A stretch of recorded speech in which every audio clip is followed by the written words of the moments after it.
Ladies and gentlemen, welcome to a League of Legends video talking about a pretty hot topic in the community right now. And that would be the new mastery, Courage of the Colossus, and how fucking broken it is.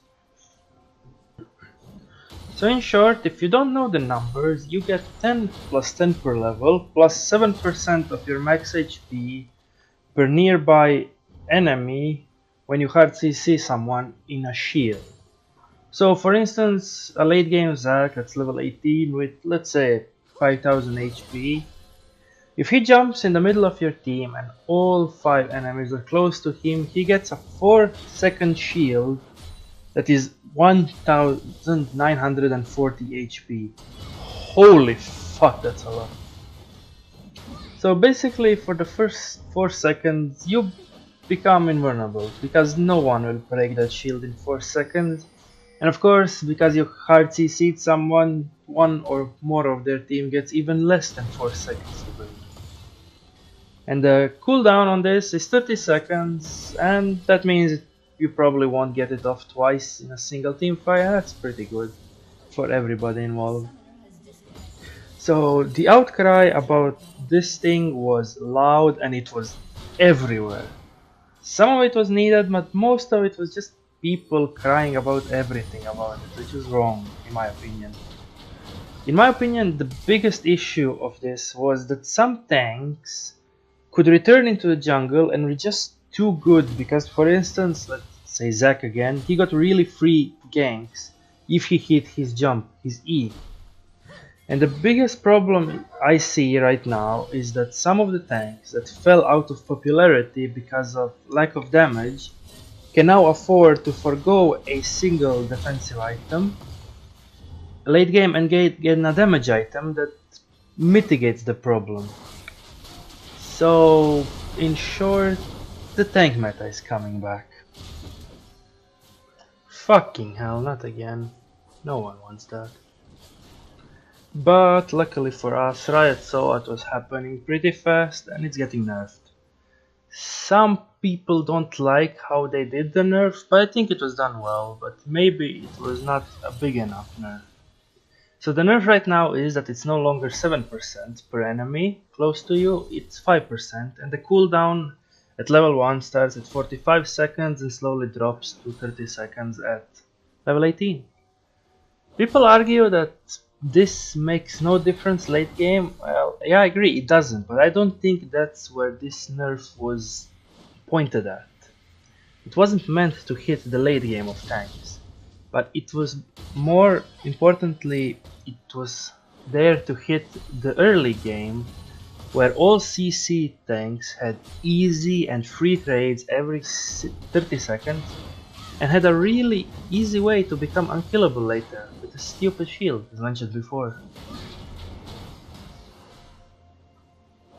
So there you have it. In my opinion, the biggest problem with Colossus was the tanks again have an easy way to get to late game where they want to be. Junglers have free ganks with the shield and won't waste time with backs and deaths, so they can farm longer and more efficiently. I say they don't waste time with backs is because they can leave ganks with more health and continue farming in the jungle. Top laners get really free fast trades every 30 seconds if they have CC, where they just crowd control, do their rotation, which is usually under 4 seconds, and they just fall back. And if the enemy tries to continue the assault, usually the shield you got will keep you on top of every trade, unless you really fuck up somewhere. And the rise of tanks this pre-season has really squashed the assassins and put the assassin rework on the back burner, which is, I don't like that. I wanted people to play the assassins so Riot can see where they overtuned them and stuff. But worst of all is that they completely ruined ADCs. With both things, if assassins stay, ADCs have a hard time. Yeah, supports can help them, that's pretty okay. If tanks come back and this stays, well, for one thing, Wayne is top tier again, and no one wants that, believe me, I think you know why. But tanks are really hard to deal with, especially when they're in the meta, because usually team comps will just become 2 tanks, 1 off tank in the bot lane with hopefully a Vayne, and that just ruins diversity in the game, at least for me. So that was my 2 cents on the issue, and I really encourage you to discuss this in the comments or in the forums with other people to get multiple views on this issue, or anywhere. Just discuss issues, don't just cry about them, don't just say that they're OP, discuss it with people who actually played it or played against it. So here are a few clips of me playing Nautilus where I was in the lane trading with Poppy. I was doing prolonged trades which she should have won because she had Grasp, which is made for longer trades, but I still ended up on top, and this just proves it that Colossus was just overtuned for what it was. Red team double kill.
Thank you for watching, leave a comment, like and subscribe. It would mean the world to me if you did, especially since I'm such a small channel. Every like and every sub means the world.